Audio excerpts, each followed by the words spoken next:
আসসালামু আলাইকুম। Hi everyone, কেমন আছেন সবাই? কিভাবে পাসপোর্টের জন্য আবেদন করতে হবে সেই বিষয়গুলো নিয়ে আমি কথা বলবো। আশা করি সবাই মনোযোগ সহকারে শুনবেন। কথাগুলো শুনলে আপনি নিজের পাসপোর্ট নিজে আবেদন করতে পারবেন। ফিঙ্গারের যে অ্যাপয়েন্টমেন্ট আছে ওটা নিজেরটা নিজে নিতে পারবেন। আশা করি আপনাদের উপকারে আসবে এবং কাজে আসবে। কোনো লোকের পাসপোর্টের আবেদন করতে পারবেন, নিজের পাসপোর্ট নিজে আবেদন করতে পারবেন। আপনি যে কোনো বাউচারে গিয়ে লিখবেন ই পাসপোর্ট। আমি ক্রোম বাউচারে প্রবেশ করতেছি। ক্রোম বাউচারে প্রবেশ করে আমি এখানে লিখবো ই পাসপোর্ট।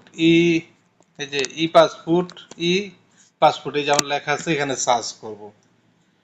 সার্চ বাটনে দিয়ে আপনি এই যে ই পাসপোর্টে কি করবেন, ঠিক আছে?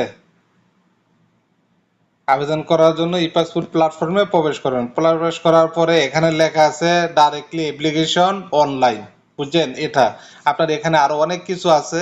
তো আপনি আর্জেন্ট অ্যাপ্লিকেশন করলে আর্জেন্ট, পাসপোর্ট ফি পেমেন্ট করতে চাইলে পেমেন্ট করতে পারবেন। এই যে জিনিসগুলো সম্পূর্ণ সবগুলোই আছে। তো আমরা যেহেতু অ্যাপ্লাই করব পাসপোর্টের জন্য, ইস্যু বা রিইস্যু, রেনিউ করি বা ইস্যু করি, যেটাই করি, এখানে ক্লিক করব।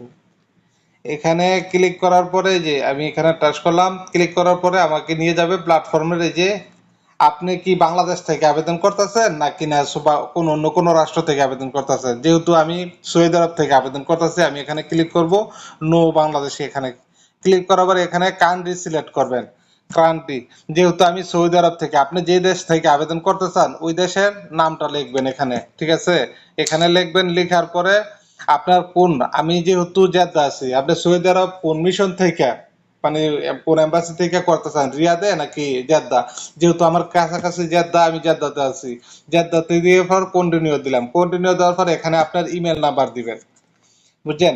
আগে কখনো আপনি ইমেল নাম্বার দিয়ে পাসপোর্টের জন্য আবেদন করেন নাই, সেই সমস্ত ইমেল নাম্বার দিবেন। যেরকম আমি একটা ইমেল নাম্বার দিচ্ছি।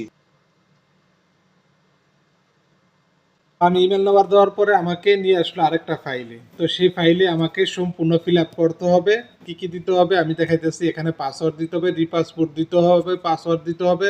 এরপরে আপনার ফার্স্ট নেম, সেকেন্ড নেম দিতে হবে। এরপরে মোবাইল নাম্বার, যে দেশে আছেন, অবস্থান করতেছেন সেই দেশের মোবাইল নাম্বার দিতে। তো আমি আর দিতেছি, আপনারা একটু দেখবেন। এই যে পাসওয়ার্ড আমি দিয়ে দিলাম, একটা পাসওয়ার্ড দিয়ে দিলাম। পাসওয়ার্ড দেওয়ার পর নিচে চলে যাব।